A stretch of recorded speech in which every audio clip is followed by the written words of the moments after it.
Hi, my name is Scott King and I work for Rapid7. Today I'm going to share some lessons I've learned the hard way about myself and about being a leader. Alright, jumping right into this. Scenario number one. Really early in my leadership career, I was given the opportunity to work for an organization and put together a project that would interconnect a lot of aspects of this organization into a central spot. It was a really important project and I was given a team of people to work with. This was one of the first leadership opportunities I had, true leadership opportunities I had. Now the boss I was working for at the time gave me a lot of runway. He let me execute this project. One of the members of the team was really struggling with an aspect of the project. This was an element of the project I knew really well. I'd done it before and I knew exactly what needed to happen. Well, this person went on and on for several days working on the same aspect and just couldn't get it. So one night, after he went home, I went and I logged into these systems and I made the changes that were necessary to bring the whole environment up in our lab. Next day, this person came into work and they were astonished. They were amazed at what had happened. Everything was just working. And that's when I had to show them, I had to tell them what I had done. And the look over this person's face, I'll never forget it, was awful. I felt horrible about what I had done. Because instead of teaching them and showing them what I knew how to do and helping them through it, I set them up for failure from the very beginning because I knew they didn't know how to do it. And despite me trying to coach them with documentation and literature, it just wasn't having an effect. Instead, I should have gone in and I should have shown them how to do it. They would have been better off and they would have learned from it. Ultimately, that person ended up leaving the organization in large part because of my own impatience and immaturity as a leader. So a really, really important lesson learned for me that I've carried forward to this day. All right, scenario number two. This is a situation where we have somebody who is an amazing individual contributor. They just absolutely kick butt at what they do. I had a need. I had a need for somebody who is an amazing individual contributor to work and lead a team of people focused on a really important function for our organization. Now, this person I had in mind, I had known for a long time. I'd worked with them in a couple environments and they were absolutely top-notch, still are, absolutely top-notch. And I pushed this person. I said, look, I need you to lead this team. I need you to take a leap of faith. I need you to jump in front of this one and handle this team. Make this team function as well as you do as an individual.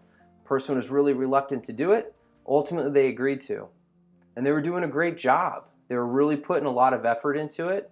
And several months later, they came to me and said, listen, not going to work. I don't want to do this job. It's not for me. I don't want to lead people. I want to go back to what I was doing. And I was shocked. I couldn't believe it.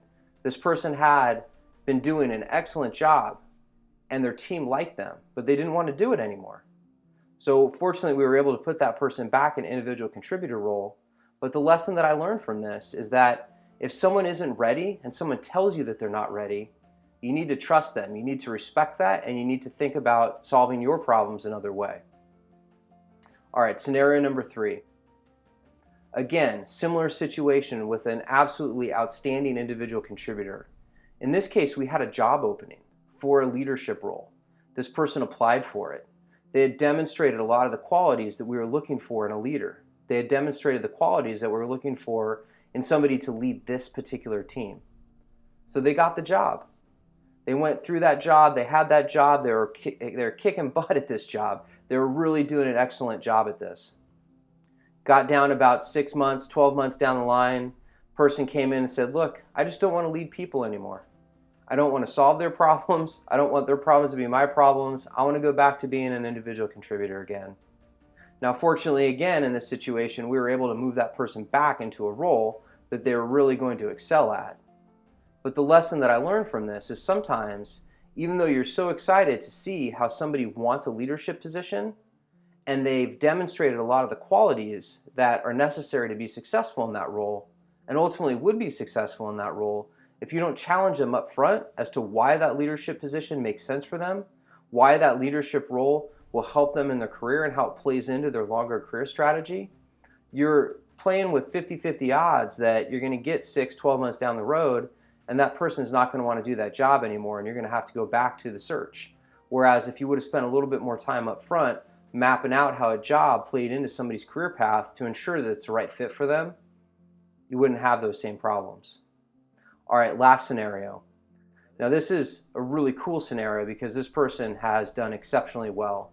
Similar situation, individual contributor, fantastic performer.